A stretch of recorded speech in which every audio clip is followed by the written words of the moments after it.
मी उंदरगाव माढा तालुका उंदरगाव शेत शिवार गट नंबर 635 यामध्ये उभा आहे सध्या। माझं नाव आहे लक्ष्मण अर्जुन चव्हाण। माझे 2 एकर द्राक्ष बाग आहे आणि 9 एकर ऊस आहे।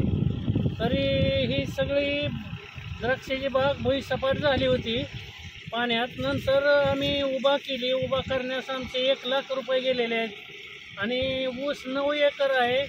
9 एकराचे जवळजवळ 500 टन ऊस गेला असता सध्या। तरी त्याचे नुकसान झालेले आता 1ही टन जाऊ शकत नाही। शासन नुसते म्हणले होते आम्ही 10 दिवसात पैसे देतो तुमच्या खात्यावर आणि दिवाळीच्या अगोदर देतो पैसे म्हणले होते, पण अजून 1ही रुपया खात्यावर पडलेला नाही। आणि असे नुसते आश्वासन दिलेले आहेत सरकारने। अजून पंचनामे करून सगळे नेले, द्राक्षाचं नेला, ऊसाचा नेला। जमीन जवळजवळ 1 एकर जमीन उठून गेलेली आहे आमची महापुरात। तरी त्याचेही काय ही नाही, पंचनामे नुसते करून गेलेत, पण अजून खात्यावर पैसे आलेले नाही। आम्ही दिवाळी केलेली नाही, काय केलेलं नाही। सध्या असे ना असे आम्ही कुठलाच पैसा आलेला नाही शिल्लक।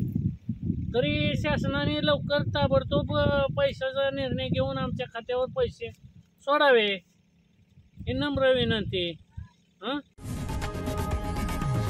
लोकशाही मराठी ऐका, पहा, जागरूक रहा।